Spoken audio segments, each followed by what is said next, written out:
Welcome to another episode of The Brand Called You, a podcast and podcast show that brings you leadership lessons, knowledge, experience, and wisdom from hundreds of successful individuals from around the world. I am your host, Ashutosh Garg, and today I'm delighted to bring you a conversation with a very, very accomplished and senior technology leader from India, Farhana Haq. Farhana, welcome to the show. Thank you so much, Ashutosh. Happy to be here. Thank you.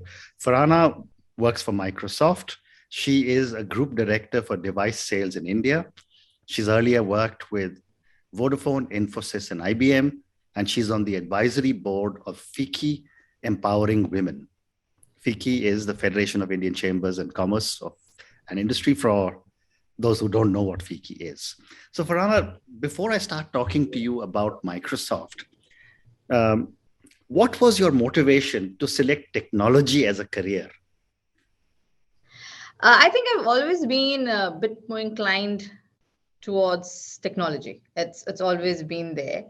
And obviously, the time when we were growing up, it wasn't a preferred technology. Was the way we see technology was just beginning to shoot out, right? And Infosys was just formed and TCS was there. And so I think the concept of finding out how things work, I've always been a very curious child, as I've told, and how things work, a little more breaking things and fixing them up. So I think that basic trait as a child got nurtured into being curious, and that's how I got into technology. It wasn't a very thought through thing, but I just find learning, unlearning, then learning very interesting. So yes, that's how I came about. I like the way you say it, in our time, because by that extension, as they would say, mere to pair pe kaur mein latke hue hain.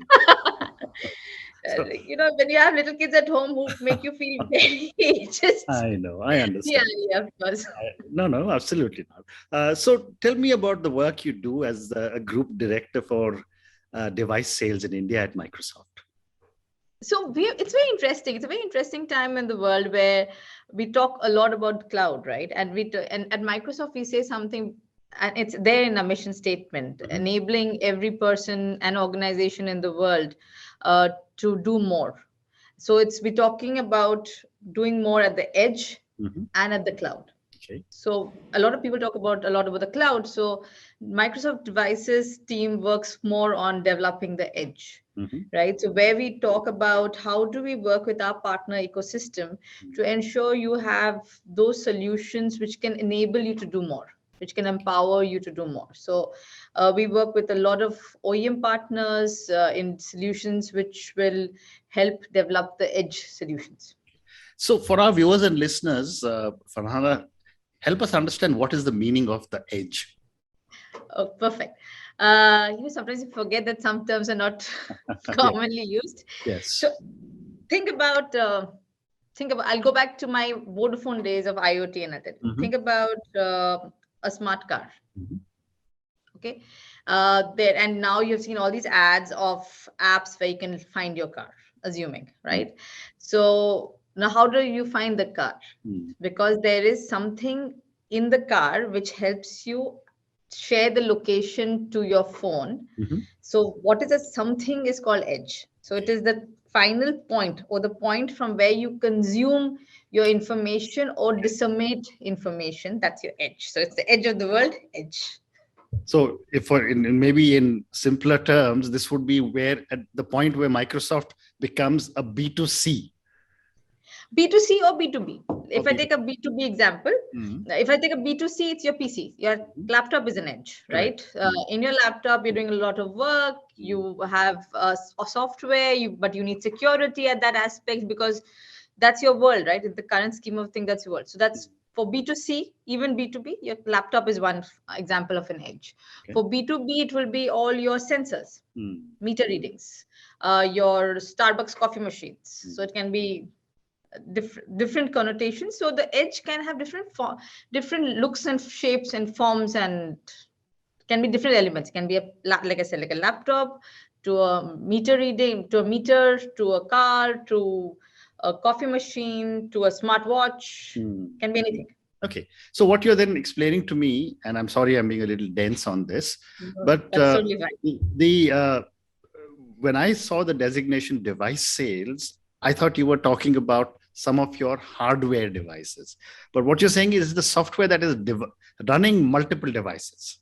So Microsoft works on the edge in two broad areas, right? Mm-hmm. One is where we work with our partners, Mm-hmm. to where they develop the hardware, and we support them with the software which goes on the hardware. Okay. And then there's the other aspect, which is our own Microsoft hardware, which is your Surface, which is the Xbox and the works, right? Correct. So we do both. Okay, very interesting. So, there are technology companies and technology companies. Microsoft is a global technology company from the US. We've got a whole lot of Indian technology companies. How are some of these major technology companies putting India on the global map? I think India has a unique strength of talent. Mm-hmm. I think the way we and it's evident if you see the amount of Indians doing really well in technology everywhere in the world. But I think the core strength is the way when we grow up, the emphasis on maths and science. Very early on, our engineering colleges are even basic schools, right? Our curriculum is very focused on maths and science, and I think that talent pool is expanding. And I'm not saying that other countries don't, but we just had a little bit ahead because the focus was so much on it. And so I think talent is one aspect. The other aspect is, as a country, we are very diverse. Language, capability, skills. We are very diverse from a Bharat to India, like you said, the digital divide, urban versus rural. And because of this diversity, there's a very richness in the solutions that we can bring to the table, right? The products that can be created. Because when you make something, when you develop something which can cater to the 1 billion odd people we have in the country, that can cater to because you've taken a little bit of every need into consideration. So I think I would call these two things where technology companies prefer, can leverage a lot on: A, diversity of skills and experiences, and B, talent, availability of talent. Fascinating. So, Farhana, Microsoft is what I would call an incredibly successful product company. I mean, look at the incredible amount of products that are coming out of Microsoft, starting with the Microsoft Office suite. And yet, despite such large Indian tech companies, we don't have enough products coming out. What do you think is the reason why Indian companies are not investing in developing global products? I think we are. See, it's also a matter of timing, right, Ashutosh? It's a matter of look at the startups. Look at the amount of unicorns. Look at the technology companies, technology startups which have come. So I think it's just a matter of the timing. So I think all the large companies obviously have been there for some time. So I think things, if you talk about, there was this book of Thomas Friedman on globalization, right? The walls coming down. So I think that was the start of globalization.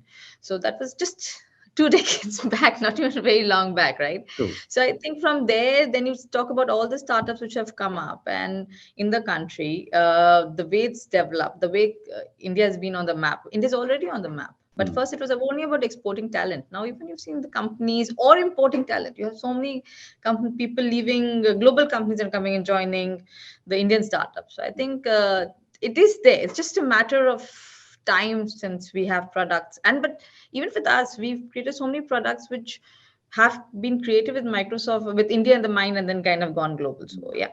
Well said. Well said. So my next question is on the pandemic.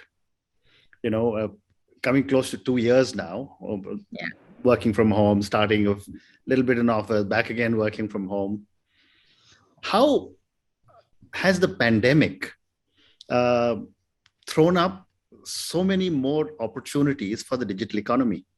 And particularly for someone like you, who is working, if I can use the term, on the edge. It's driven me on the edge.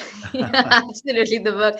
So, but like Satya said I think he said in a blog, and he said in Ignite, our world is not going back. You can call it the new normal, but the way we work is not going to go back for pre-2009, 2020, right? It's going to be a hybrid work.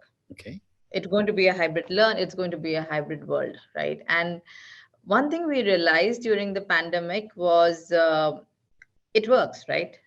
If I take only India, the last 10, 15 years of my career has been only in India. And if I take our perception as a sales leader used to always be that you can't close a deal unless you're sitting in front of the customer. Correct. Okay, unless you have that cup of coffee, you're talking to him, you can't close, you can't do sales like that. But we did, right? You can't work in the channel. I used to remember my channel leader telling me that unless I go meet the channel partner on this in the interiors of the market, I'm not going to be able to close a deal. But we did. And they're the ones who drive the market, right, in the channel, right? So I think the pandemic has taught us multiple things. The pandemic has taught us, one, that people evolve, and the evolution of people and then is a function of, it's not a function of the education level or whether they're in a tier 2 city or a tier 3 city or a big city or a big country. It's a function of the need and how they want to get to the need. That's one. Second, where technology has supported in this evolution. So there will be a hybrid world which is there to stay. We can't roll back time and say, okay, even if offices start now, it's acceptable to have a call taken from home. It's acceptable to have your kid, your dog, your parent coming in and budging in middle of a meeting. So things and our level of acceptabilities have changed significantly in the last 2 years. And it's going to stay. It's not going to go back. Fascinating.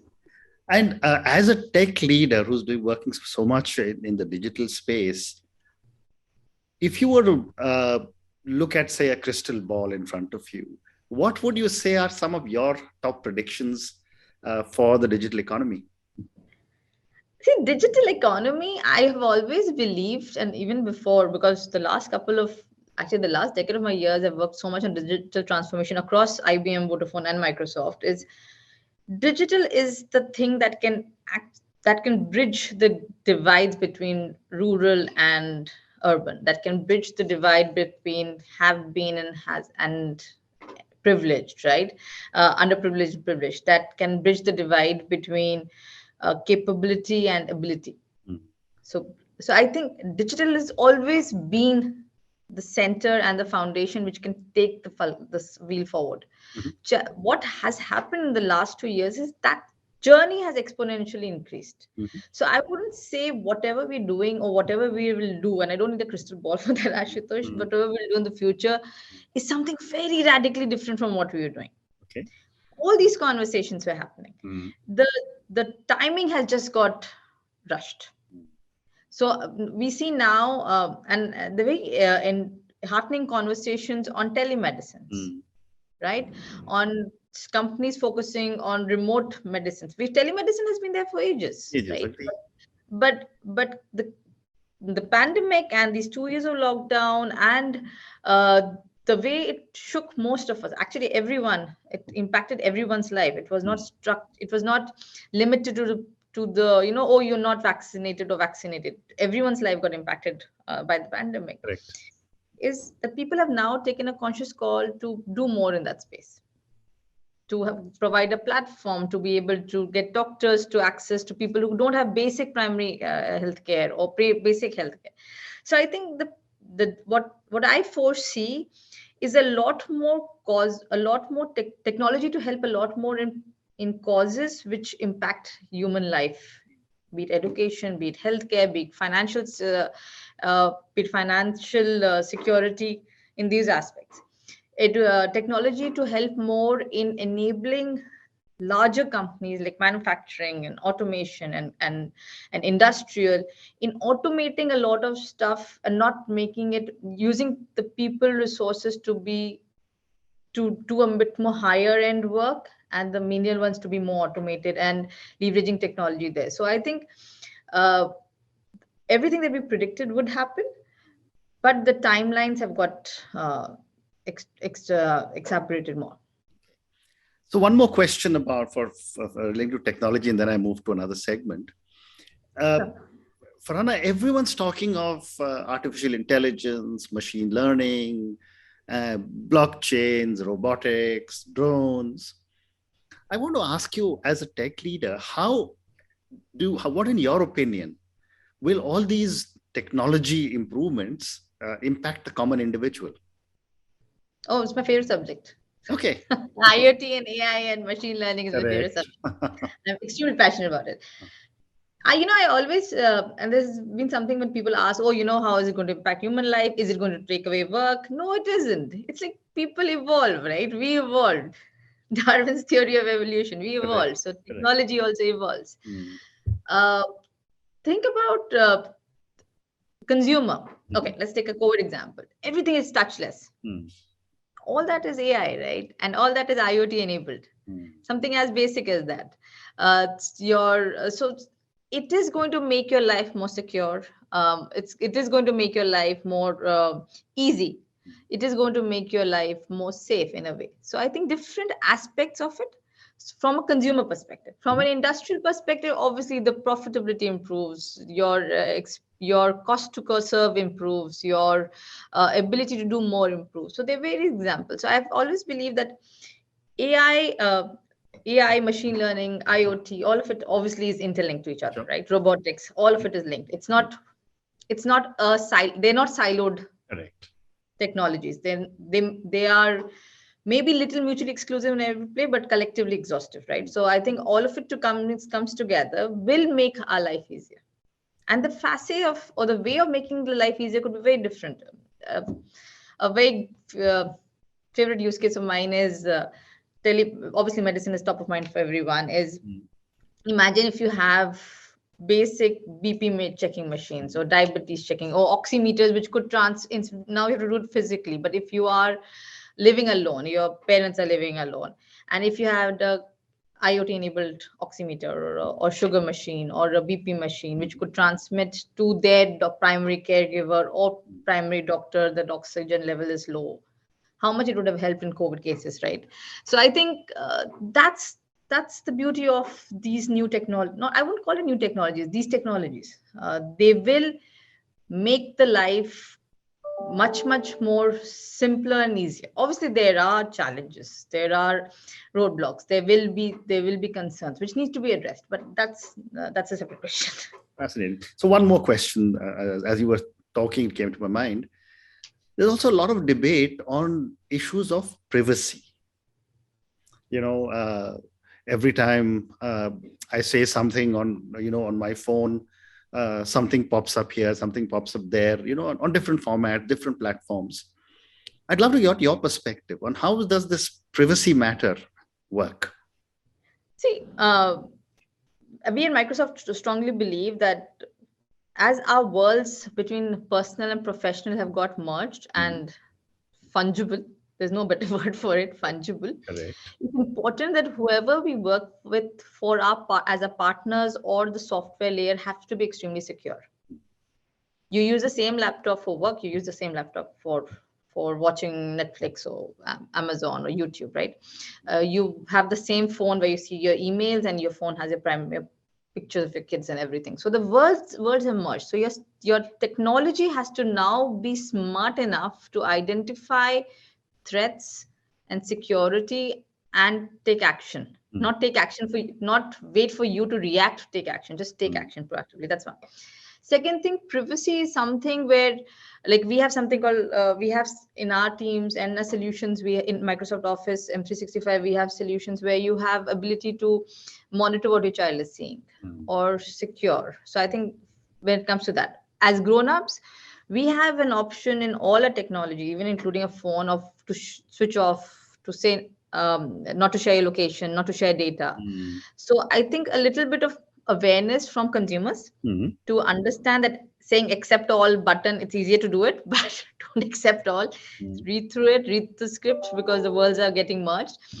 A little bit ownership and a lot of more ownership with the companies which provide the technology and the solutions to ensure that what they build takes that security, privacy into consideration, especially when we go on scale.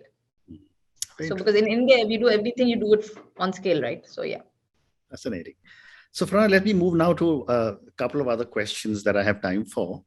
You do a lot of work in supporting STEM education for women and the girl child. Tell me more about what you do. So I I mentor a lot of women who are interested to do technology. So it could be through different foundations, personal, professional, through different activities. So I'm on a lot of startups where I'm mentoring them. I'm on a lot of these foundations where you're mentoring women and girl and anyone in the space of technology education. It's driven from the thought that when I did engineering, I think we were very couple of people who did engineering, and more so, I think I was the first Muslim girl in my engineering college. So it got me thinking that, and more, it was okay for me, but my profs found it very fascinating because it was always told me, you're the first Muslim girl who's coming, and I'm like, why is it even a point to discuss? Absolutely, I was going to ask you that. I found it very weird.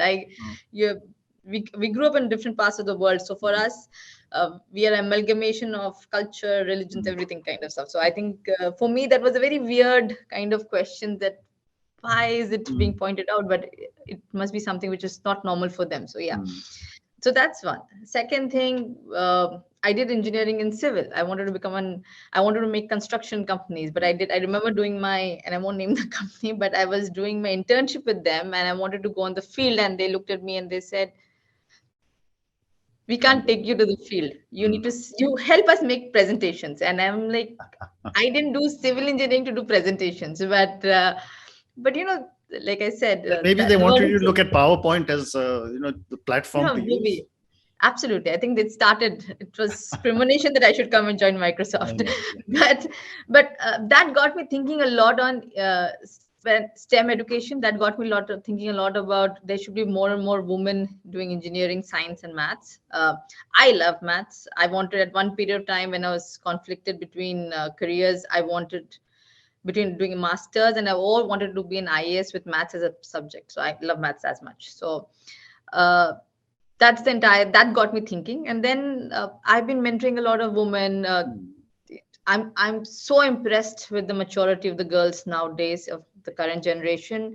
I just spoke last week to a girl who's in her second year engineering, and she was talking to me of how to draft her career in technology companies. And I'm like, you're in second year engineering. I was just focused on clearing the semester. So, but I think that's the thing, right? And I think that's all. And it's not at all any effort, honestly, Ashutosh. It's just a patient ear to listen, a little words of advice, which we do it normally. So I think, and then obviously investing, for example, when this pandemic hit, we worked extensively for Teach for India to provide them devices and M365 and solutions to help children study and ensure that the study is not broken. So yeah. Fascinating. Farhana, my last question to you. You're on the advisory board of FICCI Empowering Women. Yeah. Tell me a little bit about what you do here. So it's taking that step of mentoring into a much more structured environment. It is about talking to different companies and advising them. A lot of women entrepreneurs. And there's FICCI, where being on the board helps. Then there is this another startup foundation in Bangalore, which again does the same thing, which focuses on women entrepreneurs only. So I think being on these boards help those people have access to us to guide them of how to go about in their careers. That's one. Second thing is, when you're starting your own company, you're kind of lost of how to go about. What is the final? How do you build a business case? What is your product positioning? How are you going to pitch for it? Who are you going to pitch for it? Who are the right people you need to know? How do you build that ecosystem of network? I think what we do is to ensure that we give these people that platform and that access. Fascinating. Farhana, on that note, thank you so much. Thank you for talking to me about so many new things that you are doing at Microsoft, that you're leading. Thank you for telling me about edge and the cloud or outer space, if I can use the term. It's talking to you has been so knowledgeable for me. I mean, I've only heard lots of these terms of artificial intelligence, machine learning, IoT, et cetera, but you actually made a lot of these things come alive for us. And thank you for telling me about the work you're doing to mentor a lot of women. Thank you. Thank you for having me here. And it's been an absolute pleasure talking to you, Ashutosh. Thank you. Thank you for listening to the Brand Called You videocast and podcast, a platform that brings you knowledge, experience, and wisdom of hundreds of successful individuals from around the world. Do visit our website www.tbcy.in to watch and listen to the stories of many more individuals. You can also follow us on YouTube, Facebook, Instagram, and Twitter. Just search for the Brand Called You.